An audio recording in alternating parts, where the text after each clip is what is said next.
orang yang selamat ya.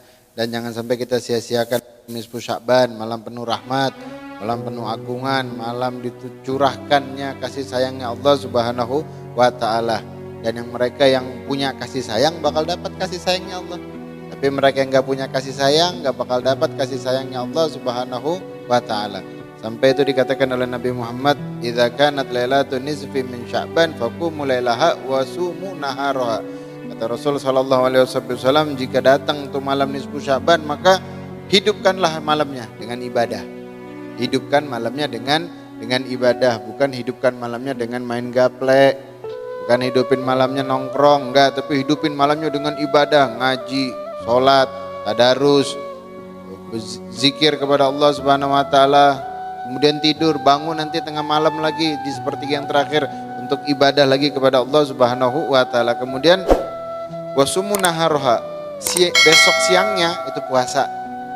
Dianjurkan oleh baginda Nabi Muhammad untuk besok siangnya itu berpuasa. Bahkan itu dari dalam akhbaru Makkah disebutkan orang-orang Mekah dahulu ketika masuk bulan Sya'ban mereka mengistimewakan bulan tersebut. Bagaimana caranya? Itu ketika malam nisfu Sya'ban mereka bondong-bondong keluar rumah. Keluar rumah mereka kalau sudah malam nisfu Sya'ban, laki perempuan keluar rumah kemana? Ke Masjidil Haram. Terus kalau dari Masjidil Haram mereka sholat sunnah. Habis mereka sholat sunnah mereka tawaf.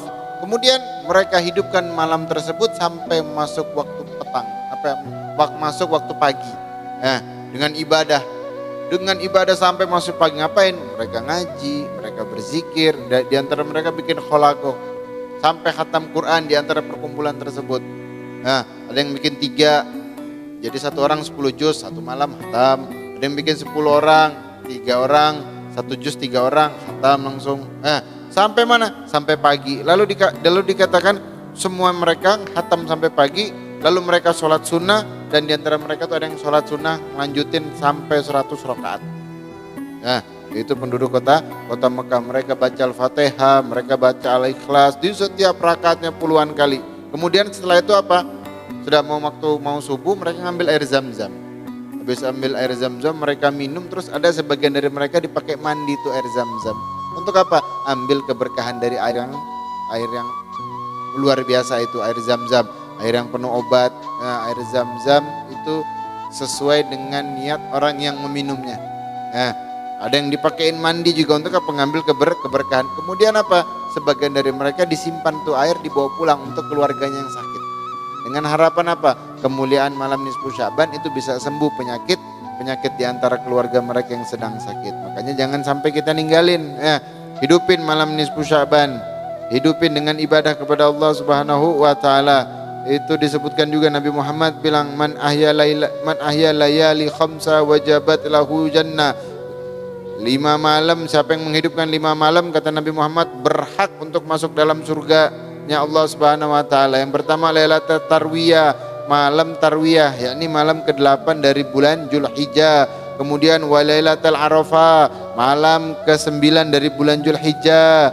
Kemudian Walailatul Nahr, malam lebaran Idul Adha. Kemudian Walailatul Fitr, malam Idul Fitri. Dan Walailatul Nisfi min Sya'ban, malam pertengahan dari bulan Sya'ban atau malam nisfu Sya'ban. Ini kita hidupin malam tersebut dengan doa. Gak akan ditolak doa di malam nisfu Sya'ban. Gak akan ditolak, diijabah oleh Allah Subhanahu wa taala bagi mereka yang mau berdoa. Kemudian juga jangan lupa tadi dikatakan apa? Baca Yasin. Baca Yasin di malam nisfu Sya'ban. Biasanya dibacanya habis maghrib 3. Yang pertama apa? Niat qiraatul suratul Yasin biniati tulil umur ma'a taufik li taatil ma'a sehat wal afiyah. Yang pertama diniatin untuk apa? Panjang umur, ketaatan kepada Allah, dan juga diberikan kesehatan. Kemudian niat yang kedua untuk dijauhkan dari segala macam malapetaka, jauhkan dari musibah, jauhkan dari penyakit, dan juga minta apa? Kelapangan dalam rezeki. Dan juga yang ketiga baca niat agar apa? Wafat dalam keadaan husnul khotim. Kenapa? Di malam nisfu Sya'ban itu disebutkan, di malam tersebut Allah tentukan umur, Allah tentukan rezeki. Dan di malam nisfu Sya'ban itu diangkat amal kita. Semua amal kita itu diangkat di malam nisfu Sya'ban secara keseluruhan. Amal ada yang diangkat di setiap hari. Kapan? menjelang petang mau maghrib diangkat amal kita semuanya, dilaporkan sama Allah. Ada yang tiap minggu, kapan? Kayak tadi nih, Kamis malam Jumat sebelum maghrib diangkat tuh amal kita 1 minggu, dilaporin sama Allah. Kemudian ada yang 1 tahun. 1 tahun kapan? Setiap malam nisfu Sya'ban. Makanya dikatakan Nabi ketika di bulan Sya'ban itu berpuasa penuh. Kenapa? Nabi kepengen ketika amalnya diangkat, dihadapkan oleh Allah, itu beliau dalam keadaan berpuasa. Dalam keadaan berpuasa. Maka jangan ninggalin amal-amal kemuliaan di malam nisfu Sya'ban. Dan juga jangan sampai kita ngelakuin perbuatan yang mencegah rahmatnya Allah turun. Ngelakuin perbuatan yang mencegah rahmatnya Allah turun. Maka sebaliknya kita lakuin amal yang mengundang rahmatnya Allah Subhanahu wa ta'ala. Kenapa? Di malam tersebut Allah ngasih ampunan yang banyak, Allah ngasih ampunan yang sangat luar biasa. Sampai itu dikatakan Nabi SAW bilang, innallaha la yatalli'u fi lailatin nisfi min Sya'ban fayaghfiru li jami'il khalqihi illa lil musyrikin aw musyahid. Kata Nabi Muhammad, sesungguhnya Allah Subhanahu wa taala bertajali dengan malam nisfu Sya'ban, dan Allah Subhanahu wa taala mengampuni semua makhluk di malam nisfu Sya'ban kecuali 2. Siapa? Orang-orang yang musyrik dan musyahin. Siapa musyahin? Orang yang saling bermusuhan. Orang yang saling bermusuhan antara satu dengan yang lainnya. Satu orang bermusuhan dengan satu dengan yang lainnya. Terus gimana kalau orang tuh musuhannya 2 orang, musuhannya 3 orang, musuhannya sampai banyak orang. Nah, mereka orang-orang musyrik siapa? Ramal, dukun, enggak akan dapat ampunan dari Allah Subhanahu wa taala di malam nisfu Sya'ban. Nah, kemudian mereka pecandu minum-minuman keras, pecandu narkoba, enggak akan dapat ampunan, rahmat, kasih sayangnya Allah di malam nisfu Sya'ban kecuali dia dalam keadaan bertobat. Kemudian anak yang durhaka terhadap kedua orang tuanya. Kemudian mereka para pembunuh dan orang-orang yang suka memutus tali silaturahim. Kalau di malam nisfu Sya'ban mereka enggak bertobat, minta ampunan sama Allah, mereka enggak akan dapat ampunan. Terus kalau malam nisfu Sya'ban enggak dapat ampunan, mau cari malam kapan? Malam nisfu Sya'ban yang Allah turun, Allah bilang mana yang mau bertobat aku ampuni, mana yang mau minta rezeki aku berikan, siapa yang punya hajat aku gobulkan. Terus orang tadi itu enggak mau minta. Nah, kalau bukan malam nisfu Sya'ban kapan lagi? Maka gunakan malam nisfu Sya'ban dengan mendekat kepada Allah Subhanahu wa taala. Kenapa? Di malam tersebut Allah membebaskan para penghuni neraka. Dikatakan oleh Nabi Muhammad di malam nisfu Sya'ban Allah membebaskan di malam tersebut para penghuni neraka sebanyak binatang ternaknya Bani Kaleb, sebanyak kambing, sebanyak bulu kambing dari Bani Kaleb.